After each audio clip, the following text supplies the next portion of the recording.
the studio, really pleased to have him here. It's the Research Director from the Centre for Migration Control, Robert Bates. Welcome, Robert. Thanks for having me, Kev.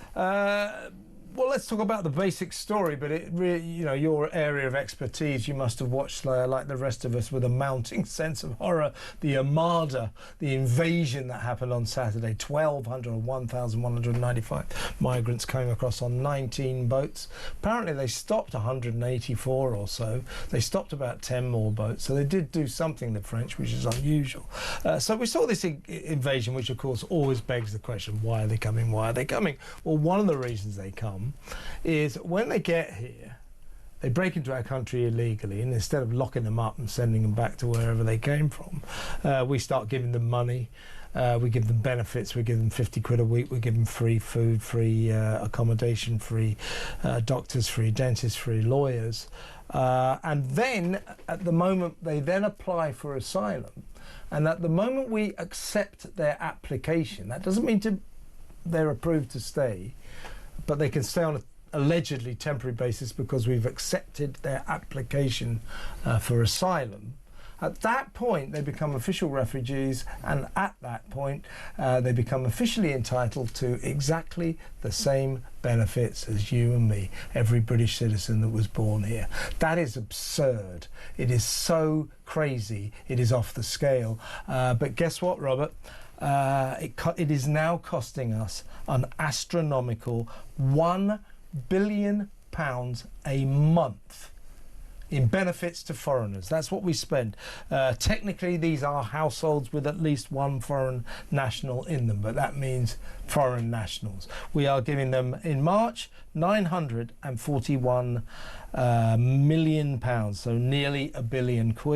That is up from 461 million in March 2022. So in 3 years, we've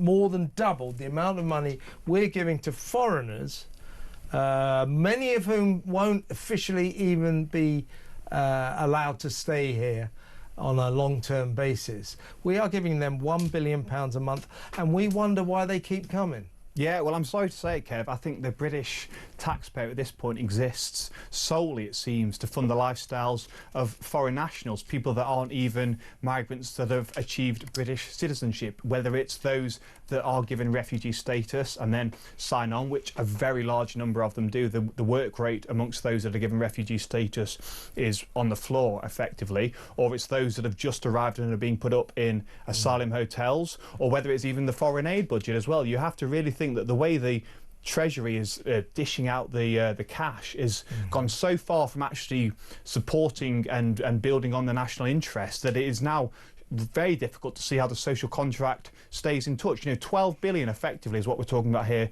going in universal credit alone. That's not including the child benefit, that's not including housing support as well. Going to foreign nationals, people that aren't even a citizen of this country every single year. It's not just the illegal migration crisis, of course, there's a large part of it being the legal migration crisis, but I'm utterly convinced that we will see this situation explode over the next couple of years, as well as the small boat crisis continues to grow, and those that have come legally but are on low wage, low skilled jobs continue to be given the right to sign on for benefits as well. I'll tell you how mad this is. You know, these people, as I say, basically they break into our country illegally, and probably within the space of 3 months, 4 months, you know, they're on pretty much full benefits, getting the same as British citizens.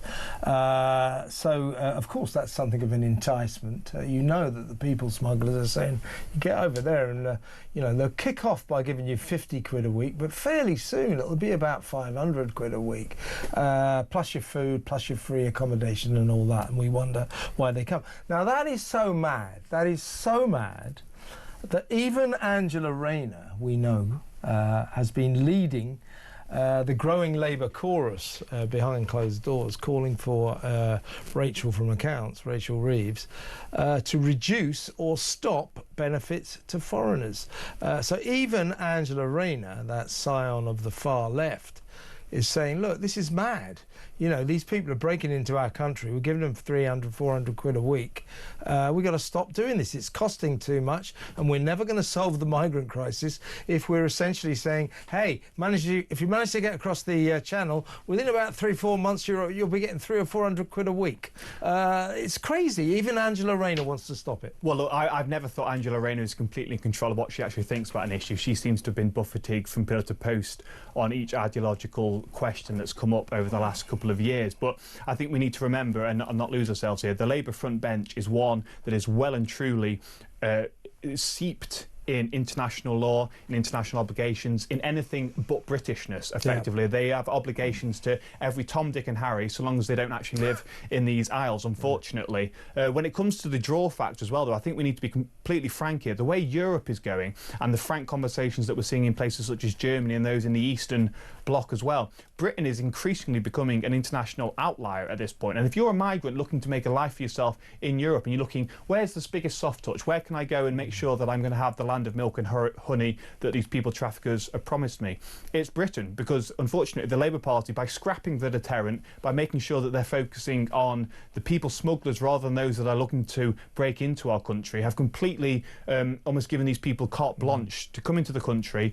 This is not what we see on the continent. Every other country, every other capital in Europe is increasingly looking to clamp down on this. Our Prime Minister is busy going on about smashing the gangs and trying to abide by the ECHR, and if you question that, you're a Nazi as well, apparently. So I think we are going to see this situation absolutely skyrocket over the next 4 years, and this year alone we will see 50,000 guaranteed. Now I can promise you. I think that's a conservative estimate the way it's going. We're 42% up on last year. There's 14,200 just about who've come over already this year. So in 5 months, that is the highest number in 5 months ever.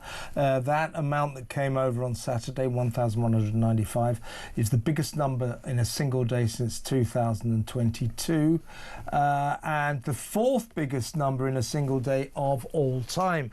And I think, you know, we can bang this drum a lot, but it's a drum that has to keep being banged, and it's this Prime Minister and this government, all they do when we see this getting worse and worse and worse. Saturday was a catastrophe. What do we get from? Smash the gangs, smash the gangs. How much longer, Robert, are we going to have to go on before Keir Starmer accepts what the rest of us knew 6 months ago? Smashing the gangs doesn't work. He hasn't caught any gangs, he hasn't smashed any gangs, and even if he did, there would be new gangs tomorrow. If you want to smash the gangs, Keir, or anybody for that matter, stop the migrants. There'll be no people smuggling gangs if there are no people to smuggle, right? Exactly, and every time I see Keir Starmer try and talk about this issue, as he was doing today, I find myself getting increasingly infuriated. You know, I think most of the British public want to throw their shoes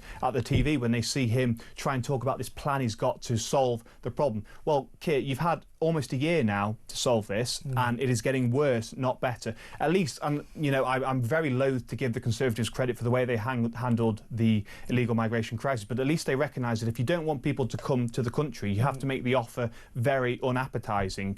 I don't think they went far enough, but Labour have completely given up on even trying to do that. So if I were an incoming government, what I would do to stop this crisis very clearly is to stop an immediate freeze on asylum applications, because I think the crisis is absolutely creaking at the seams. Yes. And I would begin ensuring that those that are in accommodation or in dispersals or in hotels are swiftly removed within 2 weeks and have no right to appeal on this. And then we need to start looking at the broader illegal migration crisis as well, because of course we've got 1.2 million illegal migrants already in the country before we start looking at the channel as well. So this is something that's got completely out of control, and I really hope that an incoming government, whether that's the Conservatives or the Reform Party, are looking at the situation and thinking this is exactly what we need to be doing. Yeah, and finally, to go back to what we were originally talking about in terms of amendments that have to be made to the way we handle this massively escalating crisis, we've got to do something about the benefits, our generosity towards these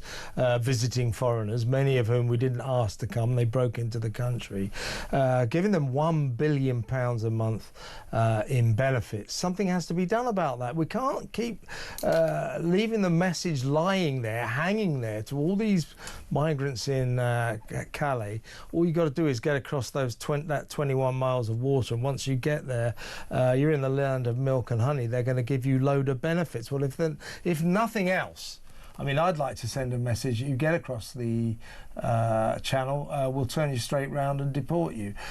Or even better, you won't get across the channel, we'll stop you and turn you round. I'd like to send them that message, but that is a long shot of forlorn hope, the way things go with this government. But at least we could say you're not going to get any benefits, as opposed to £1 billion a month. We've got to do something, recalibrate our ludicrous welfare generosity to these migrants, haven't we? Yeah, absolutely. It's a very easy change that needs to be made as well. If you're not a British citizen, you don't get a penny of taxpayers' money in benefits. It's very straightforward. If you can't support yourself, tough. You can go home or you can move yourself elsewhere, but we are done with handing out billions of pounds every single year to people that don't make any contribution, many of whom have broken into our country, treated the British public with the utmost disrespect by saying your borders don't matter, I'm more important than your national sovereignty and national identity. So we need a complete decisiveness to really start emanating from the top. And again, I hate to keep saying it, but the next 3 years are going to be so disappointing for those of us that want to see tough border control, because the Labour Party will do nothing. Yes, it really is getting very worrying now, and I don't suppose it'll be long before we discuss this escalating crisis again. Great to have Robert Bates, Research Director at the Centre for Migration Control.